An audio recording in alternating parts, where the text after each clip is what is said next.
شادی شدہ عورت پلکیں بنا سکتی ہے؟ نہیں بنا سکتی. جو اللہ نے بنائی ہیں اس پر اعتراض ہے اس کو کہ نعوذ باللہ اللہ نے غلط بنائی ہے، میں اب ٹھیک بنا رہی ہوں. انا للہ و انا الیہ، یہ تو حضور نے لعنت بھیجی ہے ایسی عورتوں پہ.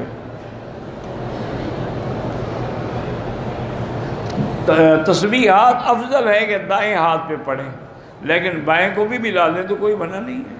جب دعا میں دونوں ہاتھ اٹھاتے ہیں پھر بائیں کیوں ملا لیں؟ بائیں پڑھا رہے پھر ایک اٹھایا کریں. جب نماز شروع کرتے ہیں دونوں ہاتھ دونوں کی اٹھا، صرف دائیں اٹھایا کرو باقی کھڑے رہے. حجر اسود پہ دونوں ہاتھ کیوں اٹھا؟ یہ کیا بات ہے؟ افضل ہوتا ہے کہ اچھا کام دائیں ہاتھ سے کیا جائے. جن کی اولاد نہیں اللہ ان کو اولاد صالح عطا فرمائے.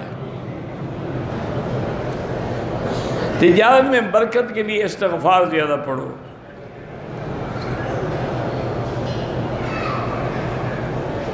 کہتے ہیں کہ حضرت ابراہیم اپنی تسلی کے لیے سورج کو خدا کہتا تھا. یہ جھوٹ ہے. ابراہیم تو امام الموحدین ہے. وہ تو کافروں کو بات سمجھا رہے تھے کہ فلما جن علیہ اللیل رأى کوكبا قال ھذا ربی، یعنی یہ میرا خدا ہے. اب خدا تو ڈوب گیا.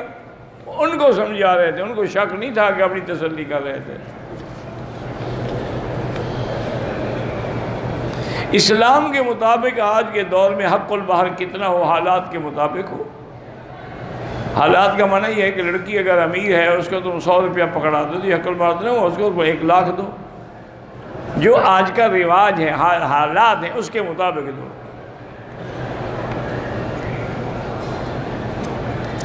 اہل تشیع جو مجلس کرتے ہیں ان کا کھانا بالکل حرام ہے. جانا بھی حرام ہے، کھانا بھی حرام ہے، سننا بھی حرام ہے. چونکہ انہوں نے سچ تو بولنا ہی نہیں، انہیں جھوٹ بولنا ہے، تبرہ کرنا ہے.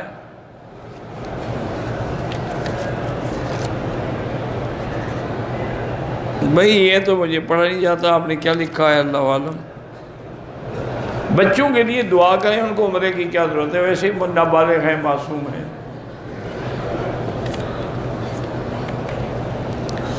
کاروبار شروع کرنا ہے استخارہ کرو پھر شروع کرو. سخت ہجوم میں حجر اسود کے بوسے پر اگر لڑائی اور دھکا بازی ہو تو اس سے بوسہ نہ دینا بہتر ہے، اشارہ کرو. طواف افضل عمل ہے یا قرآن طواف؟ چونکہ قرآن تو آپ اپنے ملک میں بھی پڑھ سکتے ہیں لیکن طواف نہیں کر سکتے مکے کے علاوہ.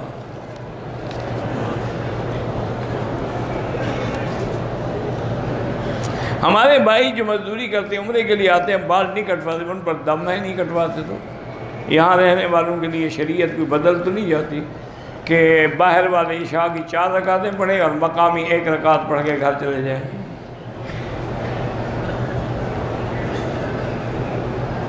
میں نے احرام کی حالت میں طواف ہو گیا، صفا ہو گیا، آنکھ میں کچھ آ گیا، چھوٹی انگلی آنکھ میں پھیری، بال ٹوٹنے کا خوف تھا، بہرحال ٹوٹ گیا تو کیا ہو گیا؟ کچھ نہیں ہوتا. عصر اور مغرب کی نماز کے درمیان میں طواف کر سکتے ہیں، 2 رکعت نہ پڑھیں، وہ مغرب کے بعد پڑھیں.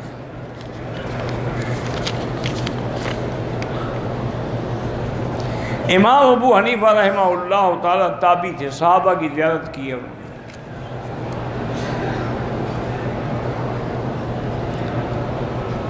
تین طواف کے بعد میں نے واجب طواف کی 8 رکعتیں پڑھی. بہرحال وہ 2 2 3 6 رکعتیں 2 نفل ہو گئی. طواف کے دوران ایک چکر کم ہو جائے یا زیادہ اللہ قبول کرے، آئندہ احتیاط کرو. مسجد جیرانہ یا عائشہ کی زیارت کے لیے جائیں، ضروری بھی نہیں ہے لیکن پھر وہاں سے عمرہ کرنا ضروری نہیں. بالکل حرم شریف میں باب السلام کے باہر جو مکتبہ لائبریری ہے، ہاں وہی حضور کی پیدائش کا جگہ ہے. جان بوجھ کے صفیں خالی نہ چھوڑا کریں، اسی لیے امام ہر نماز کی بات کہتے ہیں الاول فالاول، پہلی صف، دوسری، تیسری، چوتھی.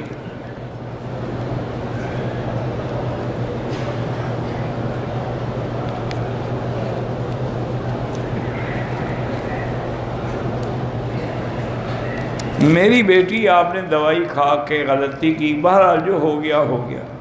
اب اگر حیض کو آئے ہوئے یا ان داغوں کو لگتے ہوئے 10 دن گزر گئے ہیں تو آپ پاک ہیں. یہ اب بیماری ہے، حیض نہیں ہے. آپ غسل کریں، نماز پڑھیں، طواف کریں، سب کچھ کریں. پاکستان سے جب ہم جہاز پہ آئے، راستے میں جو نمازیں پڑھیں ان کو کیوں قضا کریں گے؟ جو پڑھی ہیں پڑھ لی ہیں، قضا کیوں کرو گے؟ احرام کی حالت میں بھول کے ٹوپی سر پہ رکھ لی، کچھ بھی نہیں ہوتا.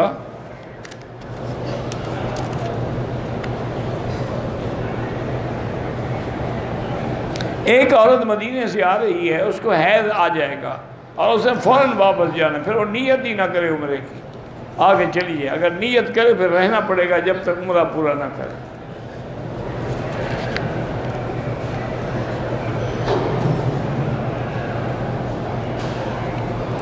میرا بھائی، اسلامی بینکنگ سسٹم جو ہے، اگر حضرت تقی عثمانی مدد اللہ اس کی تائید کرتے ہیں کہ یہ ٹھیک ہے، پھر وہ ٹھیک ہے. کیونکہ مسائل اقتصادیہ میں اس وقت میرے معلومات کی حد تک پاکستان میں وہ سب سے بڑے ماہر ہیں. علماء الحمدللہ ان سے بھی بڑے ہیں، ان کے اساتذہ بھی موجود ہیں، لیکن اقتصادی مسائل کو انہوں نے حل کیا ہے. اور یہ ان کا پوری امت اسلامیہ پہ احسان ہے کہ ان نے پوری دنیا کو اسلامی طریقے بینکنگ دیا ہے. اب کافر ملک بھی اسلامی بینکنگ پہ آ رہے ہیں. 25 بینک ہیں ملٹی نیشنل کمپنیوں کے، وہ اب اسلامی طریقے سے چلا رہے ہیں. وہ کہتے ہیں اس میں فائدہ زیادہ، ہمیں پتہ نہیں تھا.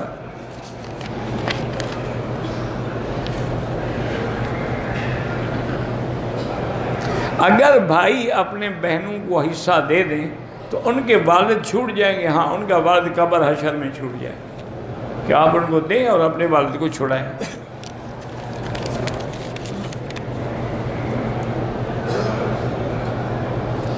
ایک شخص کی اپنی اولاد نہیں ہے، اس نے کسی سے ایک بچہ لے کے پالا ہے، وہ اس کی جائیداد کا وارث نہیں ہوگا. یہ تو مطلب بننا ہے نا، حقیقی بیٹا تو نہیں.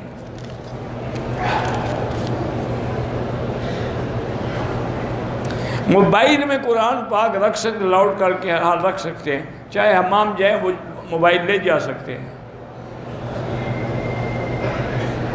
ہمارے ایک بھائی کو 10% آنکھ میں بینائی ہے. حج فرض ہے، حج کا تعلق بینائی سے نہیں، اندھے بھی تو حج کرتے ہیں.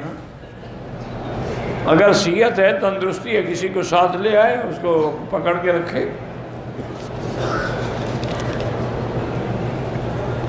کہتے ہیں جی کہ ہندوستان میں ایک جماعت ہے جو گھوڑے کو حلال کہتی. ٹھیک ہے، کوئی ایسا مسئلہ نہیں ہے. امام بخاری رحمۃ اللہ علیہ بھی اس کو حلال فرماتے تھے. اس لیے جتنے بخاری لوگ ہیں نا بخارا کے، سب کھاتے ہیں. کیکڑا اور جھینگا، کیکڑا تو نہیں، البتہ جھینگا حلال ہے. اگر پہلی رکعت میں ہم نے مثلاً قل هو اللہ احد پڑھی تو دوسری رکعت میں بھی وہی پڑھ سکتے ہیں.